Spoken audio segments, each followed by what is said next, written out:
नमस्कार मित्रांनो, horror stories Marathi या चॅनलवर तुमचे स्वागत आहे. आज आपण पाहणार आहोत ढगांमध्ये दडलेली सावली, लोणावळ्याची एक भय कथा. पुण्यात राहणारा श्रेयस IT मध्ये काम करत होता. ताण, ओव्हरटाईम, सततचा वर्कलोड यामुळे तो मानसिक थकलेला होता. त्याचा एक जवळचा मित्र होता, रोहित. रोहित म्हणाला, वीकेंडला लोणावळ्याला जाऊया का? तिथे एक ओळखीचा जुना बंगला आहे, शांत आणि जंगलात आहे. आपला छान ब्रेक आणि मजा मस्ती देखील होईल.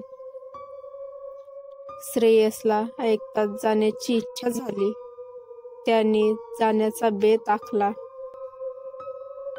शनिवारी संध्याकाळी दोघेही गाडीने लोणावळ्याकडे निघाले. पावसाळा नुकताच संपला होता. ढग अजूनही टेकड्यांवर अडकलेले होते. धुके इतकं दाट की पुढं 10 फूटही लांब दिसेनासं होतं. बंगल्यापर्यंतचा रस्ता अरुंद, दोन्हीकडे उंच झाडे आणि पानांतून एक विचित्र आवाज. बंगल्यात पोचल्यावर रोहितने दरवाजा उघडला. घर जुनं होतं, पण मजबूत असं होतं. मोठी खिडकी, लाकडी फरशा आणि आत शिरताच एक गार, जड हवा. इथे रात्री जरा भीतीदायक वाटतं, रोहित हसत म्हणाला. श्रेयसने जरा विनोदात उत्तर दिलं, भूत नाहीत ना?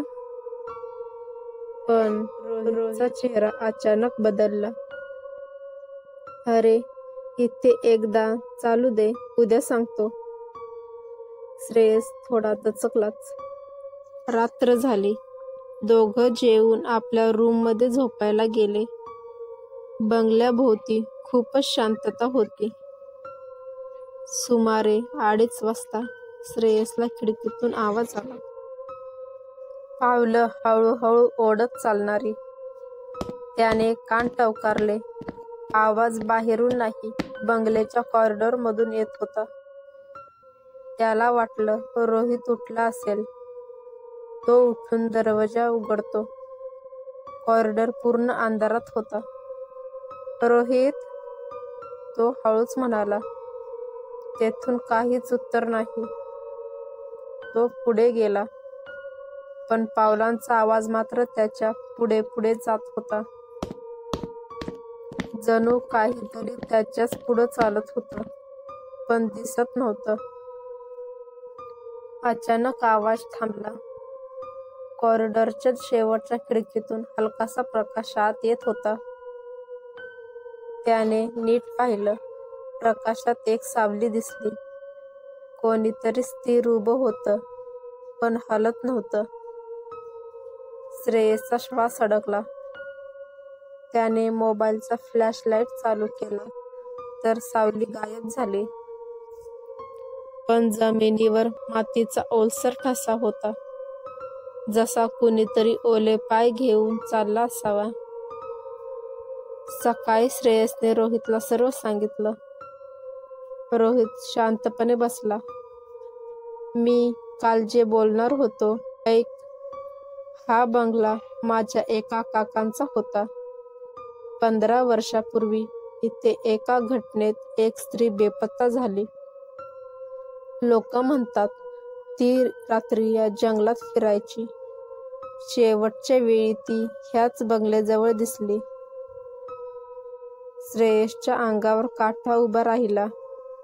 आणि रोहित पुढे म्हणाला, या बंगल्यातील खिडकीतून रात्री कोणाची तरी सावली दिसते म्हणतात, पण जवळ गेले की काहीच दिसत नाही. श्रेयस कपाळावर हात ठेवतो. काल रात्री मी तेच पाहिलं. रोहित हसण्याचा प्रयत्न करतो. धुकं असेल किंवा तुझी कल्पना असेल, पण त्याच्या आवाजातही अस्वस्थता होती. त्या दिवशी दुपारी दोघं बंगल्याच्या मागच्या बाजूला असलेल्या टेकडीवर फिरायला गेले. धुके जबरदस्त होतं, जवळजवळ पांढऱ्या भिंतीसारखंच. अचानक रोहित ओरडला, श्रेयस, इकडे ये. तो जुन्या तुटलेल्या विहिरीकडे हात दाखवत होता. धुक्यातून हलक्या एका आकृतीसारखं काहीतरी दिसत होतं. पांढऱ्या साडीचा लांब झगा, एका बाईचा आकार होता तो. श्रेयसच्या शरीरातून विजेचा झटका जावा तसा झाला. तिथे कोण आहे?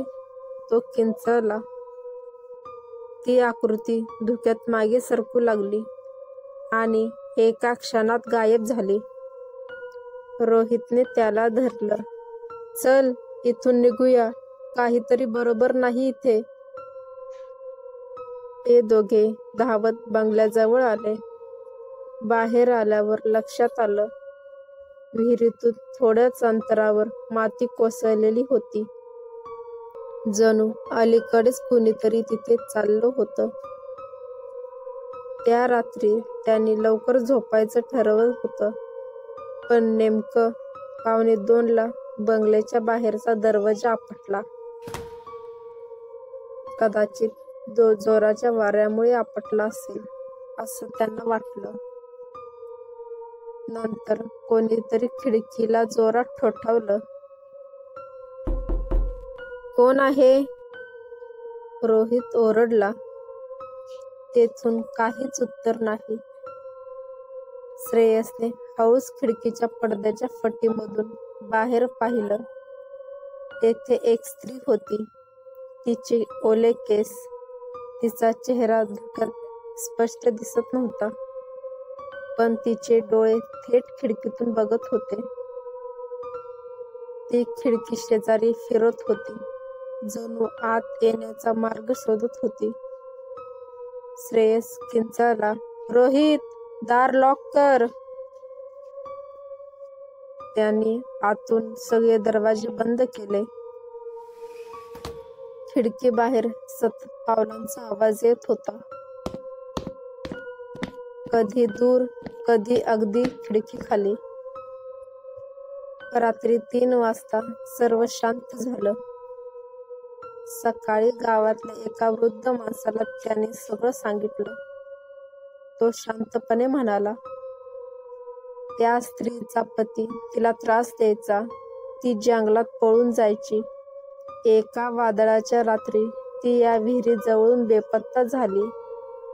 आजही तिचा आत्मा तिच्या पळून जाण्याचा मार्ग शोधतो आणि तिला दिसणारा प्रत्येक प्रवासी तिला परत निघून जाण्याचा रस्ता असल्यासारखा वाटतो.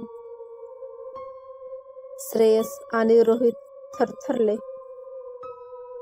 पुण्याकडे परतताना कारवर अचानक हल्ल्याचा आवाज झाला. जणू कुणीतरी जोरात हाताने कारची छप्पर ठोकली. दोघांनी घाबरून कार थांबवली. बराच वेळ धुक्यात बघत राहिले. कुठेच कोणी दिसत नव्हते, पण कारच्या टॉपवर एक ओलसर लांब बोटांचा ठसा होता. अमानवी असा होता. दोघेही एकमेकांकडे पाहत निशब्द झाले.